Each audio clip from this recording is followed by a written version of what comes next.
Hello friends, how are you all? Hope you all are doing well.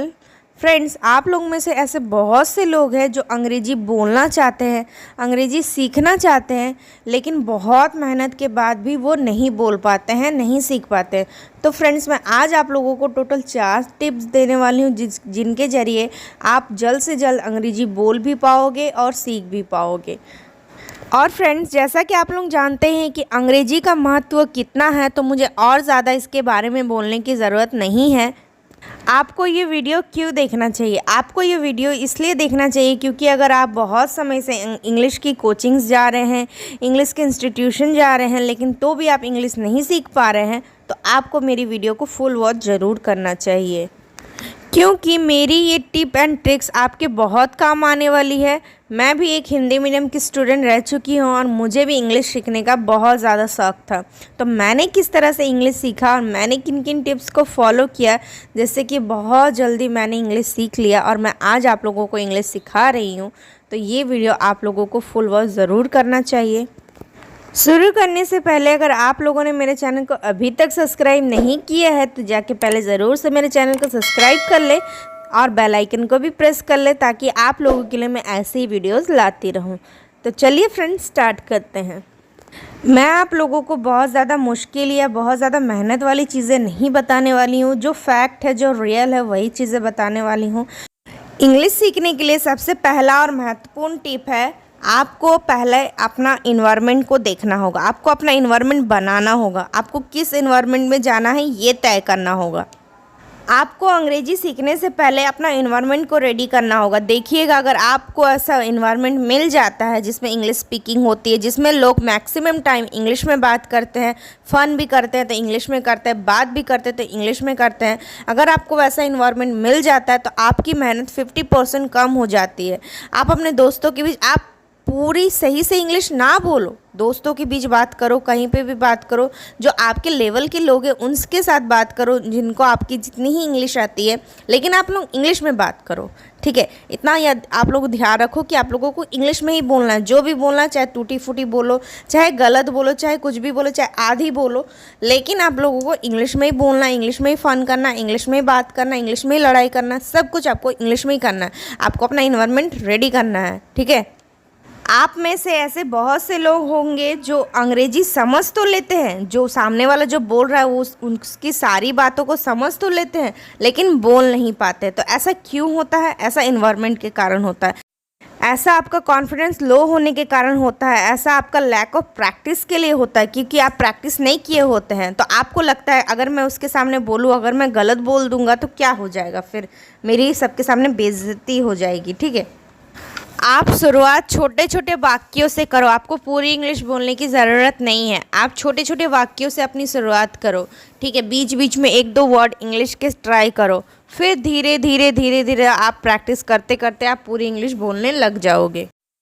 English सीखने से भी ज़्यादा ज़रूरी होता है इंग्लिश की प्रैक्टिस करना। अगर आप इंग्लिश की प्रैक्टिस करते हो, आप इंग्लिश सीखने से ज़्यादा प्रैक्टिस पर ध्यान देते हो ना, तो फिर देखना आप और भी जल्दी इंग्लिश सीख लेते हो। तो कोई भी चीज़ प्रैक्टिस के ऊपर डिपेंड करती है, आप कितनी प्रैक्टिस कर रहे हो। अगर आपके आसपास वैसा आपको इंस्टीट्यूट मिलता है जहाँ पे लोग ज़्यादा से ज़्यादा इंग्लिश में बात करते हैं, तो आप वो इंस्टीट्यूट ज्वाइन कर लो।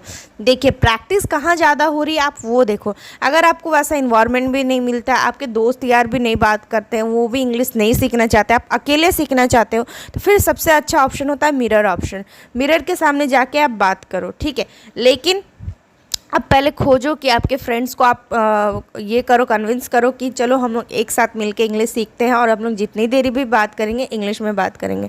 अगर आपको वो भी नहीं मिलता है, बहुत सारे स्पीकिंग के ऐप्स होते हैं, आप वो ऐप्स को डाउनलोड कर लो, जैसे कि एस फ्लुएंसी में आपको 30 मिनट मिलते हैं फ्री स्पीकिंग के लिए। ठीक है, आप 30 मिनट कोई भी स्ट्रेंजर पर्सन के साथ 30 मिनट फ्री स्पीकिंग कर सकते हैं। तो इस तरह की चीज़ों को आप खोजो और जानो कि हाँ भाई, मेरे को कहाँ प्रैक्टिस करना। सीखने से ज़्यादा आप प्रैक्टिस पे ध्यान दो, देखो आपको इंग्लिश आने लगेगी। दूसरी चीज़ आपको इस बात का ध्यान रखना है कि लर्न ओनली बेसिक फर्स्ट। मतलब पहले आपको खाली बेसिक चीज़ें सीखनी है, आपको एडवांस लेवल पर नहीं जाना है, आपको खाली बेसिक लेवल सीखना है। कुछ लोग ऐसे क्या करते हैं ना कि वो बेसिक एडवांस सब एक साथ सीख लेते हैं और फिर स्पीकिंग कर ही नहीं पाते हैं, ग्रामर के लेंदी रूल में फंस जाते हैं और फिर स्पीकिंग नहीं कर पाते हैं। लेकिन आपको ऐसा नहीं करना है, आपको पहले शुरुआत बेसिक से करना है, उसके बाद धीरे धीरे आपको एडवांस लेवल की ओर जाना है। और अगर आपको नॉर्मल स्पीकिंग करना है, अगर आपको अब्रॉड नहीं जाना है, आप यहीं पे स्पीकिंग करना चाहते हो तो नॉर्मल स्पीकिंग काफ़ी है आपके लिए, ठीक है। आपको बस बेसिक की ये कुछ चीज़ आने ज़रूरी है, जैसे कि टेंस इंग्लिश स्पीकिंग के लिए बहुत ही इंपॉर्टेंट होता है। टेंस के बिना आप स्पीकिंग नहीं कर पाओगे। तो ये जो 2-3 चीज़ें हैं ये आपको बेसिक लेवल पर आप लोगों को सीखना ज़रूरी है, जैसे कि टेंस हो गया, प्रीपोजिशन हो गया, मॉडल्स हो गया, कंजक्शन हो गया। ये 4 चीज़ें आप अगर सीख लेते हो तो बेसिक लेवल आपका कंप्लीट हो जाता है। और बेसिक लेवल पर आप लोगों को इतनी ही चीज़ें सीखने की ज़रूरत होती है, इससे ज़्यादा सीखने की ज़रूरत नहीं है। तो आप टेंस अच्छा से कर लो। टेंस हो जाने के बाद उसके बाद आप मॉडल्स के कुछ वर्ब्स को सीख लो, उसके बाद आप प्रीपोजिशन सीख लो, उसके बाद कंजक्शन, ठीक है। इस तरह से 1 बाय 1 सीखने के बाद आप इन पर आप अपनी कमांड बनाइए और जल्द से जल्द इंग्लिश सीख लें। आप पहले बेसिक चीज़ों की ओर ध्यान दीजिएगा, धीरे धीरे आप बेसिक चीज़ें सीखने के बाद एडवांस लेवल आपको खुद ब खुद आने लगेगी, आपको उसमें कोई मेहनत करने की ज़रूरत नहीं पड़ेगी। इंग्लिश के बेसिक चीज़ों को सीखने के साथ साथ आपको और एक चीज़ करना है, आपको अपना own dictionary banana, make your own dictionary, ठीक है। आपको अपनी डिक्शनरी एक तैयार करनी है। उसमें क्या है, आप सुबह से उठकर जो रात तक जो चीज़ें आप अपने आसपास देखते हो, जो चीज़ें आप करते हो, अगर आपको उन चीज़ों की इंग्लिश पता है, जैसे कि कुर्सी को चेयर बोलते हैं, पलंग को बेड बोलते हैं, तो इन सब चीज़ों को आपको लिखने की ज़रूरत नहीं है। लेकिन आप अगर कुछ नया चीज़ें देखते हो, ठीक है, जिसका मतलब आपको नहीं पता, जैसे कि आप किचन में गए, आपको पुदीना दिखा और आप पुदीना को क्या कहते हैं इंग्लिश में वो आपको नहीं पता, तो आप उसकी एक डायरी बना लो। आप सुबह से उठकर रात तक की जो चीज़ें आप देखते हो, अगर आपके पास डायरी हर वक्त नहीं रहती है, फ़ोन तो आपके पास हर वक्त रहता है, फ़ोन पर आप डिक्शनरी बना लो कि इसका मीनिंग ये होता है।